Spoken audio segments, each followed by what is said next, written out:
Sous le Tipeee, des entretiens de personnalités inspirantes. Retrouvez tous les épisodes sur sousletipeee.com ou bien sur votre plateforme de streaming préférée. Bonjour chers amis et bienvenue sous le Tipeee. Aujourd'hui, on s'assoit pour écouter Pierre Kroll, dessinateur de presse. Ils ne sont que 3 en Belgique. Pierre Kroll se présente comme un Belge de nulle part, né avec un talent qu'il décrit comme encombrant et qu'il compare à de l'art pariétal. Je vous laisserai les voir dans un dictionnaire. Vous ou vos enfants aimez dessiner? Son conseil, dessiner, dessiner et dessiner. Lui, il ne s'arrête jamais. Alors, à vos pinceaux, les amis, peut-être que comme Kroll, vous intégrerez l'Académie royale de Belgique. Mais plus important pour lui, il vous invite à faire plutôt qu'à vous demander que faire. Pendant cet entretien, nous parlons de beaucoup de choses, de tennis, de Bernard Lhermitte, de Charles Darwin et aussi de l'évolution de son métier depuis les attentats de Charlie Hebdo. Alors, sans plus attendre, on s'assoit, on écoute et on se laisse inspirer sous le Tipeee. Pierre Kroll, c'est d'abord une naissance et un enfant. Alors, je le dis pour 2 raisons, parce que c'est le cas de tout le monde, évidemment. Mais une naissance parce que je suis né au Congo, ce qui n'est pas en soi quelque chose qui est censé marquer quelqu'un, et surtout que je suis revenu que j'avais 2 ans et demi, je suis né en 58, je suis revenu en 60. Mais je le dis parce que ça explique tout de même que je ne suis pas autre chose que ça. Ça veut dire qu'il y a une quantité de gens que vous connaissez, que je connais, qui sont nés à Bruxelles, à Liège, je ne sais pas quoi, qui sont belges qui sont nés depuis leur naissance. Je suis de nationalité belge, évidemment, mais d'une famille un peu luxembourgeoise, un petit peu allemande, un peu tout ce que vous voulez. Et donc, il y a un côté un peu belge de nulle part, même si le Congo était belge. C'est un peu important parce que quand même, ça m'a marqué dans ma vie de me dire, je suis retourné quelquefois au Congo, mais c'est pas le Congo lui-même qui est vraiment important. C'est le fait de ne pas être tout à fait totalement d'ici, de ne pas avoir une histoire comme on en entend beaucoup. Je suis belge parce que ma mère était flamande et mon père wallon. Je suis belge parce que je suis arrivé ici du Maroc ou d'Italie à telle époque, je ne sais pas quoi.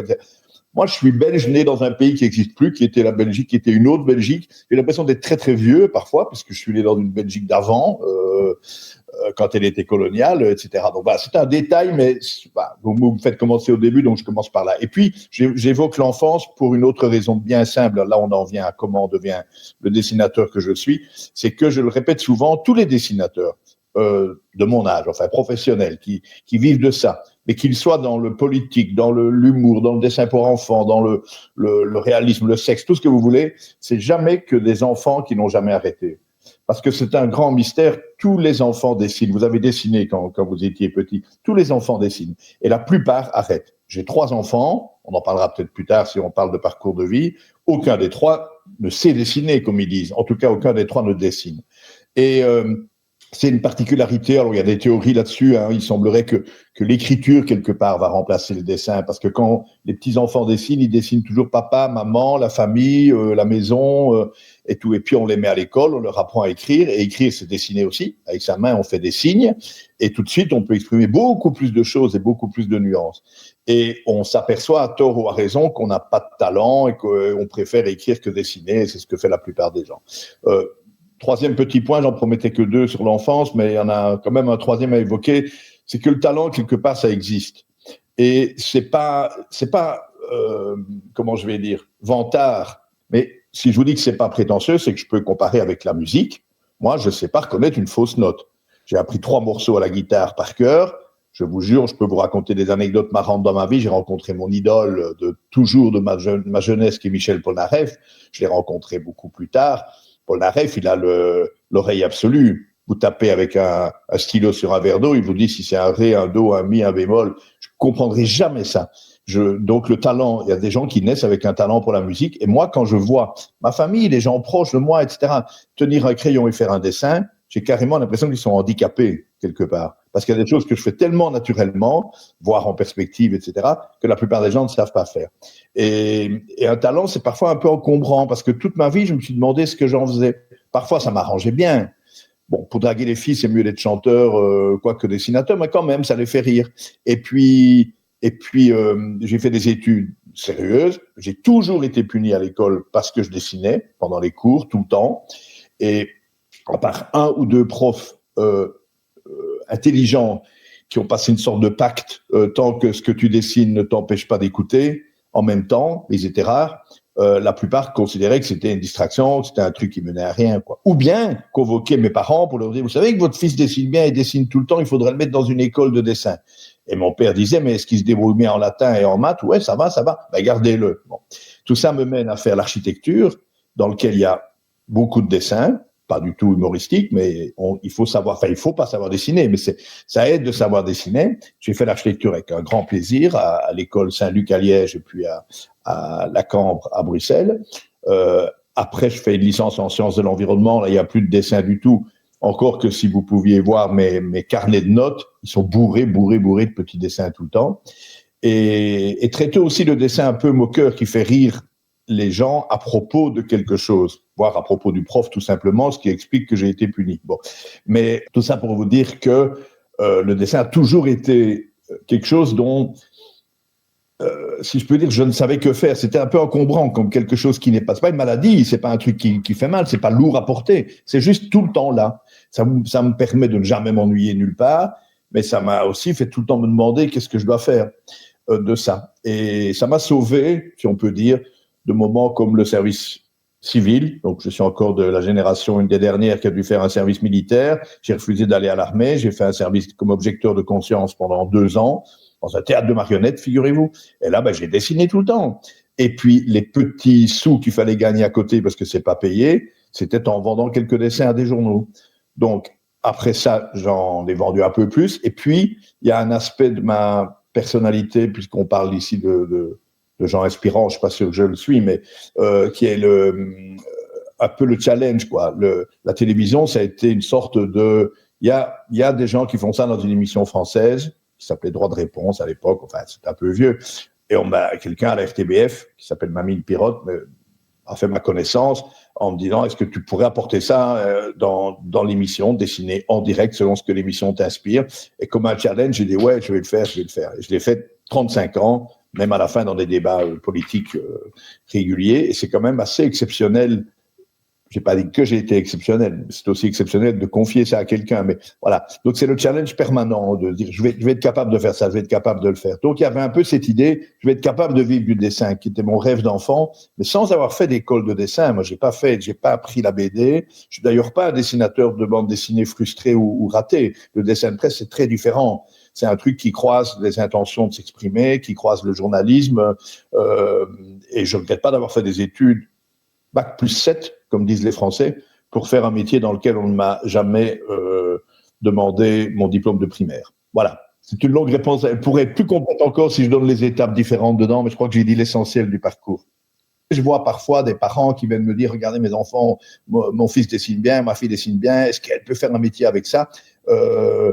Et là, j'ai trouvé une réponse il n'y a pas tellement longtemps, justement, encore une comparaison avec la musique. Je dis, vous savez, combien de gens jouent du piano?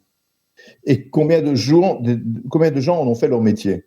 Pourquoi est-ce que le dessin devrait amener nécessairement à faire un métier de dessinateur? Et c'est souvent une raison pour laquelle on arrête.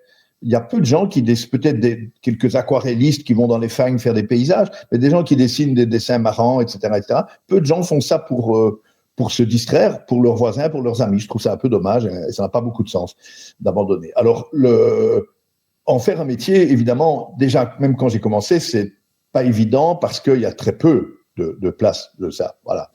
Tous les journaux n'avaient pas un dessinateur. Maintenant, ils en ont plutôt avec des bonheurs divers. Mais voilà, c'est un métier. Il y a une industrie de la bande dessinée où il est très difficile de faire sa place parce qu'il y a beaucoup de monde. Mais dans le dessin de presse, il n'y a pas de... c'est pas un grand marché, pour le dire comme ça. Hein. Il y a quelques journaux. Alors, la Belgique, en plus, et francophone en plus, est un tout petit marché. Donc, moi, j'ai eu la chance, sans doute le talent qui va avec, hein, je suppose, mais d'être souvent demandé. J'ai fait des premières publications, puis on m'a dit, tu ferais pas un dessin pour nous dans plusieurs journaux différents et à la télévision. Et le tout mis ensemble a fait que je suis devenu un dessinateur débordé, de demandes partout, de collaborations diverses, assez vite, mais il y en a peu. On est peut-être maintenant en Belgique 3 à vivre de ça. Vraiment, c'est tout. De dessin dans les journaux, je veux dire de dessin de presse, pas de bande dessinée. Alors, maintenant, je vois bien votre question sur l'époque. Et là, je vous dirais que non, ce n'est pas facile. C'est l'objet de questionnement tout le temps. C'est en même temps, le dessin est éternel. J'ai un dessin de moi que je me permets d'aimer et que je mets dans un peu toutes mes expositions. C'est un homme préhistorique qui peint, vous savez, des peintures rupestres sur le mur de sa grotte, et un autre derrière qui lui dit « ça n'intéressera jamais personne ». 20 000 ans après, on va toujours les voir. Donc le dessin a quelque chose qui tiendra toujours. Il y a aussi un dessinateur qui s'appelle Manu Larsenet, grand dessinateur de bande dessinée, que j'ai entendu un jour expliquer que ses parents voulaient aller voir son prof de dessin pour lui dire qu'il fallait qu'il arrête et que le dessin ne mènerait à rien et que son gamin devait faire autre chose. Et le prof de dessin a démonté son crayon en petits morceaux comme ça. Les parents se demandaient ce qu'il faisait et il lui a dit « Regardez, tout ça, le capuchon, la mine, tous ces machins-là, ça a été dessiné par quelqu'un. » Donc le fait de dessiner est quelque chose qu'il faut entretenir. C'est un peu l'objet de mes deux réponses déjà, pour des gamins et des filles qui m'écouteraient, dessinez, faites-vous plaisir, dessinez, si vous aimez ça, évidemment. Et donc, notre époque, évidemment, je ne vais pas rappeler ce qui s'est passé avec les caricatures du prophète, qui est un immense malentendu, une récupération politique d'un métier dans lequel j'ai jamais vu venir ça. Le métier de dessinateur de presse, de dessinateur humoristique, c'était toujours une espèce de soupape de liberté, mais sans avoir à le dire, sans avoir à le théoriser. Si vous voulez aller revoir des premiers Charlie Hebdo, ou le papa, la maman de Charlie Hebdo, qui était le journal Harakiri, aujourd'hui, c'est complètement impubliable, on va trouver ça absolument scandaleux tout le temps. Pour le dire en deux mots, ce journal se moquait des femmes, des noirs, des enfants, des handicapés. C'est-à-dire que ce journal défendait la liberté d'expression sans avoir à l'expliquer, en disant tout ce qui est interdit, tout ce qu'on ne peut pas faire, on va le faire. Et il y avait une complicité avec le lecteur, parce que quand je vous dis on se moquait des femmes, des noirs, il se moquait des femmes, des noirs, des handicapés, tout ça, c'était lu par les gens qui étaient les plus féministes, les plus engagés, les plus antiracistes. Donc c'était vraiment cette espèce de deuxième degré, comme on l'appelle. Et aujourd'hui, ce n'est plus possible, pour des tas de raisons explicables, dont les réseaux sociaux, dont le radicalisme terrible de certaines opinions, les opinions qui se valent toutes, et je dirais simplement que ce qui est difficile aujourd'hui, c'est qu'on ne sait plus exactement à qui on s'adresse. Tout artiste, en fait, ça cherche son public. Ceux qui cherchent à avoir tout le monde, à faire l'unanimité, en général, c'est les plus mauvais. Vous arrivez à de la musique d'ascenseur, vous arrivez vous faites du dessin, on connaît même pas l'auteur parce que ça passe partout. Un artiste, il fait ce qu'il croit bon de faire. Il cherche un public, évidemment. Il voudrait qu'on écoute ses chansons ou qu'on lise ses livres, mais il écrit pour son public, il n'écrit pas pour essayer de plaire à ceux qui le détestent d'avance. Et mon métier, pour ça, est très particulier parce il s'est imposé, si vous voulez, un peu partout. Et des gens qui ont voulu le tuer, comme les frères Kouachi, qui ont tué donc mais je connaissais chacun des dessinateurs de Charlie Hebdo à titre personnel, certains plus que d'autres. Volinsky, tous étaient des maîtres pour moi, des plus âgés que moi, et Tinius était un copain.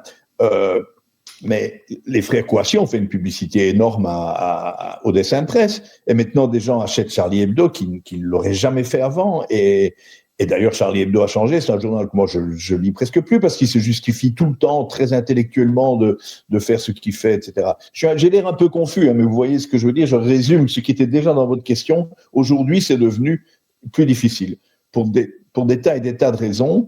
Et je me demande comment des raisons aussi qui sont pas si graves et si politiques, c'est que si vous prenez le dessin de presse comme étant une collection de bonnes idées, là aujourd'hui j'ai trouvé un truc marrant, là on est dépassé par le fait que Internet est ouvert à tout le monde et que tout le monde le fait, et c'est très bien, j'ai pas de souci avec ça. Moi je vois des mèmes là, comme on dit, des rires, etc., qui me font beaucoup rire, et des idées que je me serais dit parfois, j'aurais eu la même, ça va.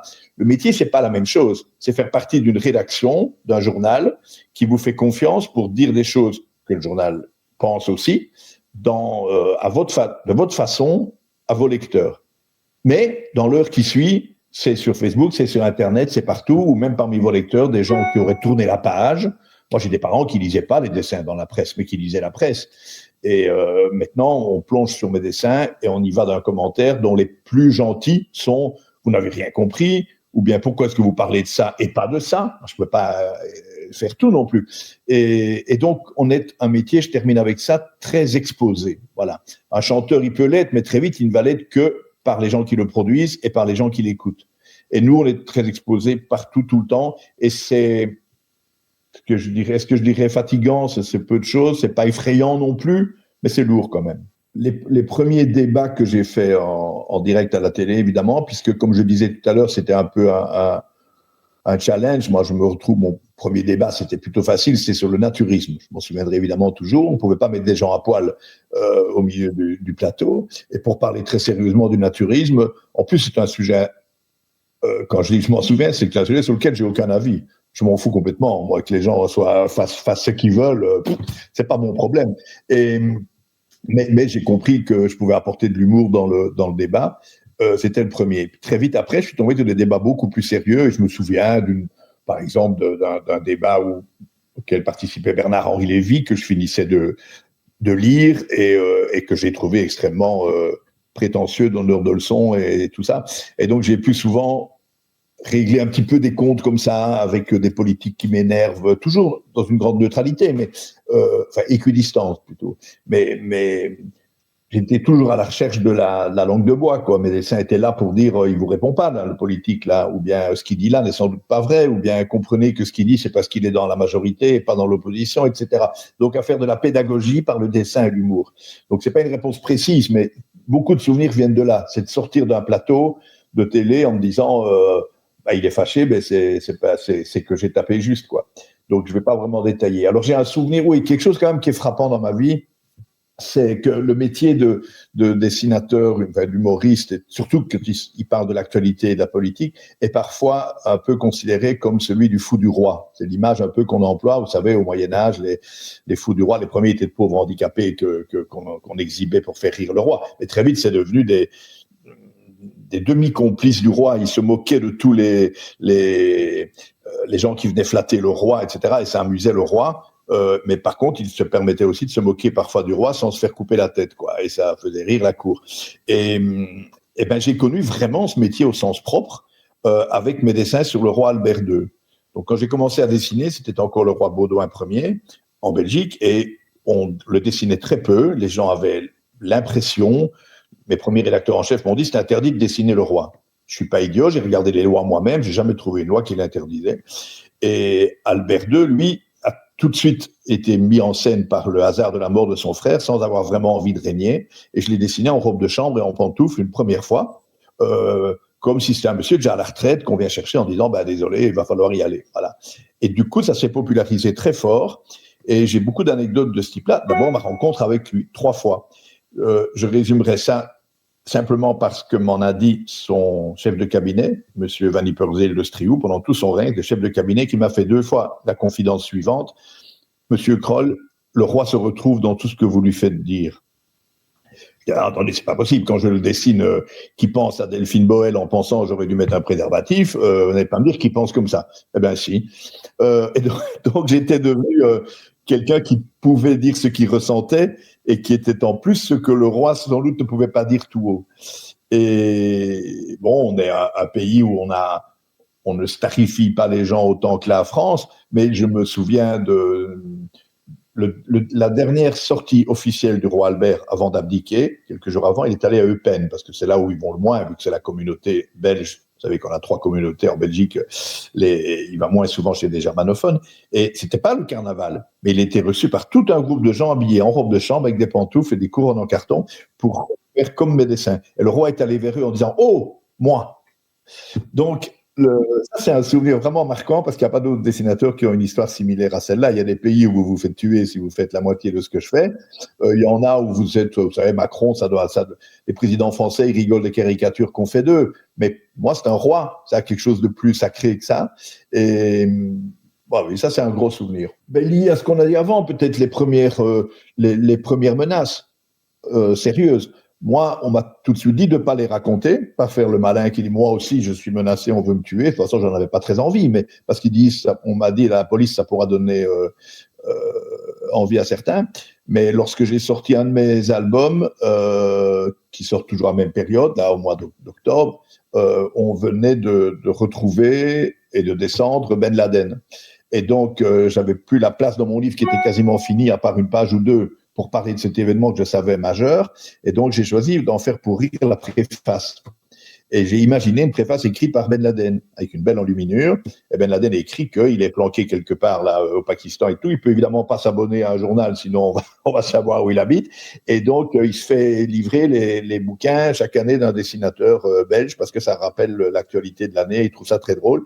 Et le petit texte terminait par j'entends du bruit dans la cage d'escalier, je vais aller voir, je dois vous laisser. Bon, et c'était le jour où il se fait descendre. Je suis pas sûr que le mec qui m'a écrit ce que je vais vous dire avait vraiment compris cet humour, mais en tout cas, il a compris que c'était de l'humour. Et là, j'ai reçu un mail qui me menaçait carrément de mort, moi et toute ma famille, si je ne retirais pas rapidement de toutes les librairies ces livres-là, parce que Ben Laden est un saint. Alors, dans ce cas-là, il faut rester calme. Moi, j'ai prévenu mes amis dessinateurs comme Plantu. Je fais partie d'une association qui s'appelle Cartooning for Peace, qui sert à ça, qui est une association de dessinateurs dans le monde entier, plutôt un réseau de dessinateurs. Et j'ai été voir comment est-ce qu'on dit, les agents secrets belges, la sûreté de l'État, en leur disant, si ça vient de quelque part comme le Liban ou je ne sais quoi et tout, il faut vraiment s'inquiéter. C'est qu'on est tous, nous, dessinateurs, surveillés partout et qu'on va se faire descendre. Si ça vient d'un fanatique planqué dans sa cave à Molenbeek, c'est peut-être paradoxal, mais j'ai moins peur. C'était plutôt ça. Mais ça m'a valu quand même d'être moi aussi protégé une fois ou l'autre quand je me déplaçais quelque part, dédicacé, etc., etc. Ça marquera quand même aussi un peu ma vie, parce que je l'ai commencé comme un petit, même dans les premiers journaux qui m'ont publié, comme le gamin à l'école qui fait des dessins un peu impertinents et qui sont repris dans le journal de l'école, quoi. C'était un peu ça mon métier. Je pouvais pas imaginer qu'à un moment j'allais me retrouver dans un métier où j'avais besoin de protection comme un politique ou un magistrat.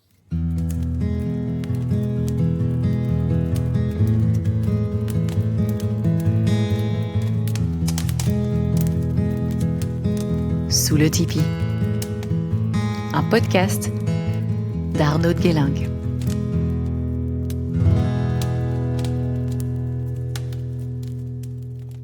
Très, très, très facile, qui vont peut-être résonner pour certains qui connaissent déjà. Le Bernard l'ermite, je ne sais pas si vous voyez ce que c'est que cet animal, une espèce de petit crabe comme ça, là, qu'on voit au bord des plages. Il y en a toutes sortes d'espèces différentes dans le monde entier. Et c'est un animal qui n'a pas de coquille.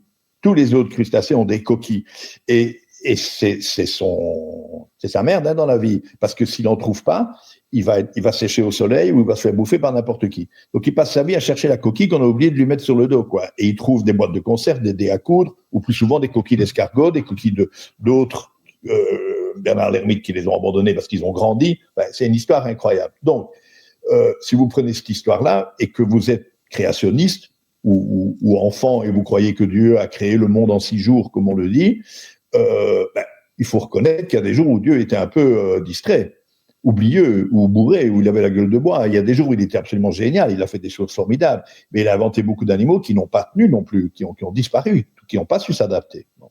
Si par contre vous croyez à la théorie, c'est pas une croyance, elle est démontrée, de l'évolution darwinienne, c'est très bien l'évolution, mais comment cette espèce elle est toujours là et qu'elle n'a pas évolué, et comment elle est restée toujours sans sa coquille.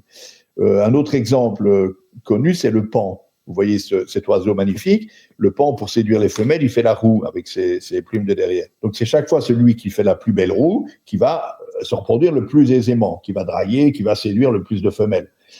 Donc, l'espèce suivante, ses enfants auront des très belles queues, et ainsi de suite. Et la sélection naturelle, c'est comme ça qu'elle se fait. Darwin, de génération en génération, ils ont des queues toujours plus belles, puisque c'est toujours les plus beaux, ceux qui ont la plus belle queue qui se reproduisent.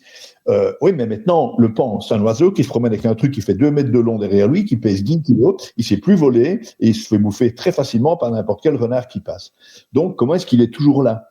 Et alors, où intervient la philosophe? Je connaissais, j'ai connu un peu quand j'étais jeune, Vinciane Després, et je lisais ses livres. Je les conseille à tout le monde. Le plus accrocheur peut-être, c'est un livre qui s'appelle « Que répondraient les animaux si on leur posait les bonnes questions ». Elle est férue d'éthologie, de philosophie, de psychologie.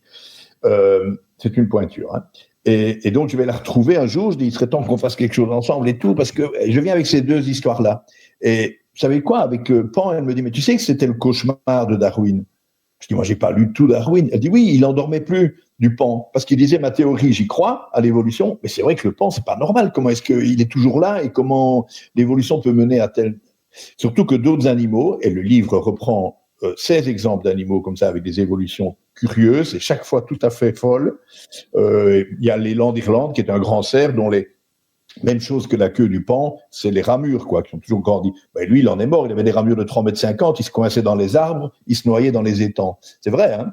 Et cet animal a disparu. Donc, résumé de tout ça, ce qu'on a voulu démontrer, surtout elle, qui est au fait des dernières découvertes et des dernières controverses en la matière, par exemple, pour le pan, Darwin a lancé une supposition qu'il a appelée le caprice des femelles. Pas caprice en termes de changer d'avis, caprice en termes de finalement, est-ce que c'est pas simplement parce qu'elles aiment ça et qu'elles aiment le beau pour le beau et que ça n'a pas d'utilité? La plupart des biologistes ont toujours cherché dans l'adaptation, dans une évolution, pourquoi elle avait lieu, pour une raison précise, en se disant la nature ne va pas inventer des trucs pour rien. Et plus récemment, un éthologue israélien, lui, a pondu la théorie du handicap. C'est quoi? C'est de se dire, si vous et moi, là, pour séduire des filles, enfin, je parle aux garçons, non, peut-être aux filles aussi, d'ailleurs, mais on doit courir le plus vite. OK, le gagnant va emporter la plus jolie fille. Bon, mais le mec qui vient en disant, oui, moi, je suis d'accord, OK, mais moi, je pars encore 10 mètres derrière vous, et qui gagne quand même. Alors ça, c'est le champion. Eh ben, la théorie du handicap, c'est dire les femelles savent bien que le pan qui a la plus belle queue, en plus, il a réussi à résister à tout jusqu'ici. Voilà. Je veux vous dire, l'éthologie, c'est une science très compliquée parce qu'elle secoue les méninges, mais très simple à comprendre après. C'est pas l'astrophysique. Et on y voit trop souvent ce que l'homme veut projeter à y voir. Pendant des décennies, on vous a dit qu'il n'y avait pas d'homosexualité chez les animaux.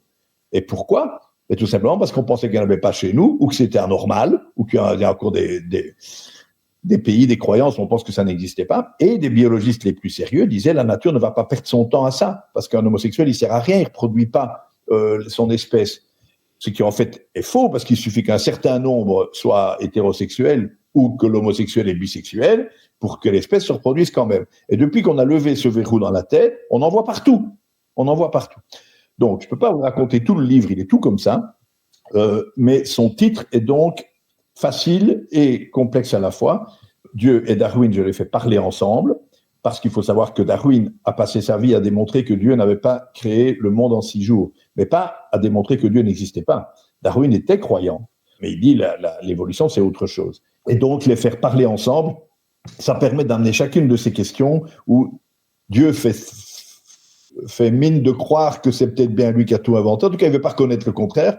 Et Darwin lui démontre que ça n'a pas pu marcher à cause de ça et de ça et de ça. Et en fait, quelque part, ils s'entendent bien. Je trouvais ça très, très, très riche de réflexion. Et puis, le reste, c'est des exemples d'animaux. Et donc, pourquoi Dieu, Darwin, tout et n'importe quoi? Pourquoi tout et n'importe quoi? Parce que c'est le résumé le plus facile que l'on peut dire de la théorie de l'évolution comme on la voit aujourd'hui. C'est-à-dire que la nature, la vie, pour le dire comme ça, ne va pas dans un objectif. On a l'impression que c'est toujours pour compliquer les choses, qu'on arrive à l'homme qui est tellement extraordinaire, tellement magnifique, parce qu'il a je ne sais combien de milliards de neurones. C'est peut-être vrai, mais la méduse, qui fait 99,9% d'eau, elle existe toujours. Et elle est là depuis beaucoup plus longtemps. Donc elle était très au point aussi. Donc en fait, pour le dire facilement, et c'est le titre, la nature, elle fait tout et n'importe quoi. Il y a des trucs qui marchent pas du tout. Il y a des trucs qui marchent très bien, il y a des trucs qui durent très longtemps, il y a des trucs qui vont devoir évoluer et changer tout le temps. Et c'est absolument fabuleux de penser comme ça. Ça n'a rien de désenchanteur. Au contraire, la nature, elle va tout le temps inventer quelque chose d'inattendu. J'ai évidemment des pères en dessin. Ils ont changé avec le temps. J'ai commencé par lire Tintin, puis j'aimais beaucoup Gottlieb, si le nom dit quelque chose à ceux qui nous écoutent. Et puis après, les caricaturistes français, parce que la Belgique n'est pas le plus grand pays de la caricature politique. Encore qu'il y en a beaucoup chez nous. Donc, je ne sais pas, j'ai évidemment mes propres parents. Il y a des phrases de ses parents qui sont inspirantes pour toujours. Mon père m'a toujours fait comprendre, sans me le dire, mais pas sa propre vie. Il était donc agronome, né au Congo, et puis après, il a travaillé dans l'éclairage, etc. Et il s'est fait chier toute sa vie dans un métier qu'il n'aimait pas. Donc, il m'a très bien fait comprendre que il faut travailler dans la vie, il faut pas rester à rien foutre, à attendre que ça vous tombe dessus. Et en même temps, si on peut faire ce qu'on aime, il faut le faire. Et mêler les deux ensemble m'a conduit et m'a permis à ne jamais rester à rien faire en attendant ou à maugréer sur le fait que je n'arrive pas à ce que je voudrais, etc. J'ai jamais eu de plan de carrière, j'ai toujours avancé. Et c'est un peu le conseil que j'ai donné moi-même à mes enfants. J'en ai donc 3, c'était en riant par boutade, j'ai toujours dit, je voudrais bien qu'il y en ait un qui fasse la médecine pour soigner son père quand il sera vieux, un qui tienne un bon restaurant où j'irai manger, et le troisième peut faire ce qu'il veut, allez. Et ils ont chacun dit, je l'ai pris pour moi, t'as pas dit dans quel ordre ça allait, donc chacun a dit, je peux pas dire. Donc je vais pas les décrire tous complètement, mais j'en ai un qui a étudié à HEC et tout parce qu'il étudiait bien, mais ça l'emmerdait en fait. Hein, et il dit toujours ne pas avoir de passion réelle et de talent réel, ce que je conteste, mais il travaille maintenant à la Banque mondiale dans le développement et il est tout le temps dans des pays d'Afrique. Il va s'installer maintenant au Timor, il n'y a même personne qui sait où ça se trouve. Voilà, c'est un passionné du monde qui vit dans tous les pays du monde. J'ai un deuxième fils qui est chercheur, docteur en sciences, qui a fait la biologie à Liège, et puis après un doctorat à Londres en génétique, et qui travaille pour la Sorbonne maintenant à Paris. Il fait des recherches sur des petits poissons minuscules comme ça. Je comprends pas ce qu'il cherche. C'est bon signe, c'est que c'est compliqué. Et puis j'ai une fille qui a fait la psycho et qui travaille à la Croix-Rouge à Verviers dans l'accueil des réfugiés. Et on lui a proposé d'autres postes. Elle est toujours revenue à celui-là, parce que c'est le contact avec les gens et tout qu'elle aime. Et c'est pas Jésus-Christ, hein. C'est pas avec un esprit, il faut aider ces pauvres malheureux. Non, c'est vraiment un travail dans une certaine joie et tout. Donc, si je les cite, c'est que quand l'un ou l'autre hésitait, vous savez, il y a eu une période comme ça où dans les familles où on pouvait se le permettre, on disait à un enfant, réfléchis pendant 1 an, prends une année pour apprendre l'anglais ou je ne sais pas quoi. Et moi, j'ai toujours dit à mes enfants, mais non, continue, commence des études, n'importe lesquelles, mais ne t'arrête pas. Et si je peux donner un conseil, souvent, c'est ça. Faire plutôt que se demander ce qu'on doit faire.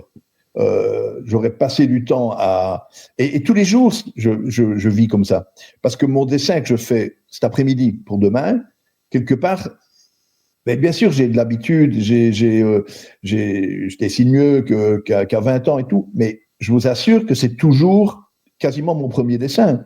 Le sujet est différent et c'est pour demain. Et je peux pas dire j'ai pas d'idée aujourd'hui parce que je fais ça 3 fois. On prend un autre dessinateur dans le journal si on en trouve.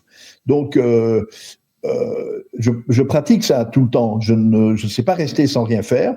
Et tant qu'à faire, il faut faire ce qu'on aime. Et tant qu'à faire ce qu'on aime, si on sait le vendre, on en vit. Voilà, un peu l'ordre des choses. Et donc, je pense qu'il faut... Si quelqu'un qui a aucune passion, je l'ai déjà dit à un ami qui a fait des études d'agronomie, mais ça l'emmerdait complètement, il aime bien les bagnoles. Je dis, mais écoute, t'as une belle gueule, tu parles bien, va te faire vendeur de voitures chez BMW ou Mercedes. Ça consiste à donner des coups de pied dans les pneus, en tournant autour de la voiture et en disant à l'acheteur, je vous ferai le toit ouvrant gratuit. Bon, c'est pas passionnant comme peut-être le métier de dessinateur peut l'être ou de pilote automobile. Mais avec ça, tu gagnes ta vie et après, tu t'occupes d'une autre passion. Tu fais du basket ou tu fais du dessin ou tu fais, etc. Je trouve que la vie est pas si compliquée pour ça. Vous pouvez aimer votre métier de chauffeur de bus, vraiment, vraiment l'aimer. Et ça, c'est l'idéal. Vous pouvez le supporter, mais en faisant autre chose à côté. Alors, vous me direz, il y a aussi des gens qui n'ont pas de boulot du tout, mais c'est un peu la poule et l'œuf, hein, ça. Je ne sais pas où commence quoi. Donc, voilà, tout ça pour vous dire que il faut idéalement aller vers ce qu'on a envie de faire, mais sans se demander tout le temps, est-ce que c'est ce que j'ai envie de faire toute ma vie? Est-ce que qu'est-ce que je dois faire pour y arriver? Et savoir, parfois, se dire que le plaisir vient plus tard. Il n'y aurait pas, je parlais de pianiste, il n'y aurait pas un pianiste qui supportait pas de se faire chier pendant des années pour y arriver. Hein. Mais après, il est content. Mais vous pouvez vous emmerder en y prenant plaisir, si je puis dire, quelque part. Sinon, il n'y aurait jamais un coureur cycliste où... moi, je l'ai fait 15 fois le Ventoux à vélo. Hein. Y a des gens qui croient que je suis complètement malade, quoi, que c'est du masochisme intégral. Ouais, c'est dur, mais je l'ai fait, c'est par plaisir.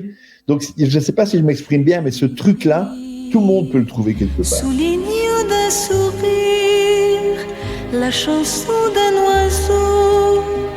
Tu prenais du plaisir à faire des ronds dans l'eau. Aujourd'hui tu ballottes dans des eaux moins tranquilles. Tu t'acharnes et tu flottes, mais l'amour où est-il? L'ambition a des lois, l'ambition est un culte. Tu voudrais que ta voix domine le tumulte. Tu voudrais que l'on t'aime un peu comme un héros, mais qui saurait quand même faire des ronds dans l'eau.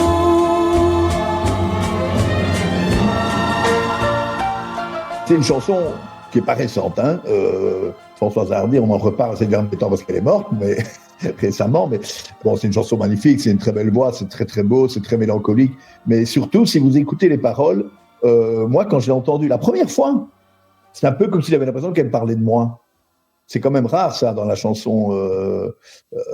Ça peut vous arriver aussi pour d'autres, hein, mais parce qu'elle parle de quelqu'un qui, je la cite, je ne connais pas par cœur les paroles, mais tu voudrais être un peu comme un héros, donc attirer l'attention, etc. Et tout, et tu voudrais être reconnu, être reconnu intellectuellement aussi quelque part, et tout, et tu voudrais quand même toujours pouvoir faire des ronds dans l'eau comme un gamin. Et c'est fort ma vie et mon métier finalement. Le dessin est un truc d'enfant, on en a parlé beaucoup, et je continue à faire des dessins qui amusent 40 secondes celui qui les voit, et c'est pas des œuvres d'art majeures. C'est parfois frustrant, hein, on n'est pas ici pour faire une psychanalyse et pour vous dire toutes mes dépressions non plus, hein, mais c'est parfois déprimant un peu, parfois frustrant. Mais voilà, cette chanson, ce côté mélancolique fait un peu une face de moi, quoi. Il y a un peu de moi là-dedans. Je veux faire des ronds dans l'eau, mais je veux aussi. On parlait de moments frappants. Et enfin, de souvenirs, je vous ai parlé de la rencontre avec le roi, c'est plus pour en rire, hein. Je suis pas flatté, je suis pas royaliste, mais c'est drôle pour un dessinateur humoristique de se moquer du roi et puis que le roi apprécie. Bon, mais je citerai quand même aussi comment est-ce qu'on appelle ça, ma nomination, on va dire, à l'Académie royale des sciences et des lettres de Belgique. C'est un truc assez exceptionnel pour un dessinateur.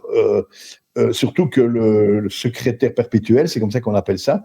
Si vous voulez aller un jour à l'Académie royale de Belgique, donc il faut savoir que c'est quelque part le conservatoire du savoir.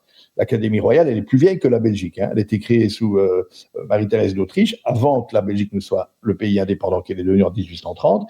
Et c'est là que se retrouvent dans tous les domaines de la connaissance, et des sciences et des arts, les gens considérés comme les plus sachants, on va dire, hein, pas célèbres pour autant, mais donc c'est des gens avec des CV comme des bottins de téléphone, quoi, hein, qui sont en général vieux, bon, qui se réunissent. Moi, j'y vais pas beaucoup parce que j'ai pas le temps et que je me sens pas si vieux.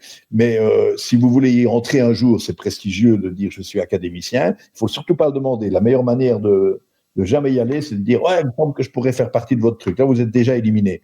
Et un jour, le secrétaire perpétuel, il dit je voudrais que vous soyez académicien dans la classe des sciences morale et politique. Et c'est assez. J'avoue que j'ai été très flatté. Je vous dis, j'y vais jamais, et puis j'ai pas des décorations et je reçois pas une bourse d'argent. Hein. On a donc reconnu qu'à travers un dessin tous les jours et même un peu plus sur 40 ans, j'ai une observation morale et politique de la vie de notre société. Donc les ronds dans l'eau, c'est éphémère, quoi. Vous tapez le caillou et puis voilà, ça s'en va ailleurs. Et puis il y a l'effet papillon, comme on dit. Peut-être que les ronds dans l'eau vont faire fuir une grenouille à quelques mètres de là, je sais pas. Mais c'est une manière de dire que mon métier, je le fais pour. Est-ce que je dois dire pour passer le temps, je ne saurais pas faire autrement que dessiner. Le jour où on me commandera plus aucun dessin, j'en ferai certainement encore pour moi. Donc voilà, cette chanson m'évoque moi. Ah ouais, ça c'est une question classique et pourtant j'ai jamais préparé une réponse à cette. Enfin les autres non plus, hein, mais mon parcours je le connais, mais cette question-là, vous savez entre nous j'ai des regrets évidemment. Enfin, je peux peut-être dire ceci. Tiens, en fait, vous savez qu'il a fallu que j'ai 30 ans pour comprendre un jour la différence entre les remords et les regrets. Bon, vous savez ça, le remords, c'est j'aurais pas dû faire ça. Le regret, c'est dommage que j'ai pas fait ça. C'est d'ailleurs une nuance qui est souvent oubliée parce que j'ai rigolé, hein, c'est mon métier d'en rire, lorsque le roi Philippe est allé au Congo, dire ses regrets pour la colonisation. Pour moi, c'était plutôt des remords qu'il fallait dire. Personne n'a écrit ça dans la presse. Tout le monde a dit, c'est bien, il est allé dire qu'il regrettait. Qu'il regrettait, c'est regretter le passé. Enfin voilà, je m'égare. Et donc, moi, je ne voyais pas vraiment la différence, c'est-à-dire que je ne regarde pas derrière moi et je ne me tracasse pas de savoir tout le temps, j'aurais dû faire ça, ou j'aurais dû faire ça, ou j'aurais pas dû faire ça. Donc, un conseil que je donne, c'est, je peux le dire aussi d'une autre manière très prosaïque et très proche de mon dessin. Un jour, j'ai compris. On me demande parfois l'importance que je donne à chacun de mes dessins. Mais c'est un prof de tennis. Je ne sais pas jouer au tennis. J'ai pris un jour 3 cours comme ça en remplaçant ma femme qui ne pas venir, quoi. Hein. Et donc je sais taper sur la balle, quoi. Voilà. Et il m'a dit cette chose. Il m'a dit, mais c'est très important au tennis. Tu ne dois jamais penser à la balle précédente que tu as faite. Si elle était bonne, tu vas essayer de refaire la même, tu vas sans doute pas y réussir. Si elle était mauvaise, tu vas essayer de faire mieux, tu vas rater aussi. Tu n'as rien fait avant cette balle-là. La balle que tu vas jouer, la seule qui compte, c'est la prochaine. Toutes les autres que tu as fait avant ne comptent pour rien. Et je trouve que c'est une bonne leçon. Il faut essayer de garder tout le temps cette espèce de créativité dans la vie, même si vous faites un métier qui est pas créatif, l'expert comptable. Moi, j'ai un comptable qui me dit qu'il adore son métier. Hein. Moi, je dois faire ça 1 heure, je me suicide. Hein. Mais lui, il a l'air d'aimer ça. Et donc, je pense qu'il faut essayer de garder tout le temps cette impression que la chose qu'on fait, c'est évidemment avec de l'expérience, avec le temps, mais c'est un peu comme si on le faisait pour la première fois à chaque fois. Voilà, je ne sais pas si c'est vraiment applicable ou si je l'explique bien, mais je pense que je fonctionne quelque part un peu comme ça. Et les regrets, oui, et des regrets, j'en ai quand même. Mais alors, ils sont souvent soit très prosaïques, quoi. Bon, je parle l'anglais comme un imbécile. J'aurais quand même pu, même le néerlandais aussi, j'aurais dû quand même un peu m'y mettre. C'est pas si compliqué que ça quand je vois des gens qui parlent 5 langues. Là, ça, c'est un vrai regret. Et parfois, alors je vais bien, rassurez-vous, mais parfois de me dire, dans le chemin que j'ai suivi, finalement, puisque c'est tout le temps un peu les premières fois, qu'est-ce que j'ai construit d'important ? Au fond, rien. Et on revient à Françoise Hardy et les ronds dans l'eau. Est-ce que c'est drôle de m'être formé à l'architecture et de faire du dessin de presse, parce que c'est véritablement l'un est l'opposé de l'autre. Dans l'architecture, ce que vous faites va coûter très cher, ça va faire intervenir des tas de corps de métiers différents, il va falloir coordonner beaucoup de choses, et le résultat, si ça ne s'écroule pas, va rester très longtemps, très très longtemps. Et dans le dessin de presse, ben non, vous êtes tout seul devant la page blanche, il faut faire vite, il n'y a personne pour vous aider, et c'est publié, et 2 jours après, c'est oublié. Voilà.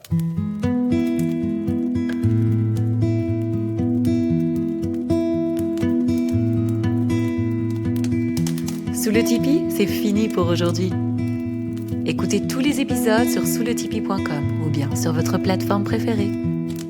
À bientôt pour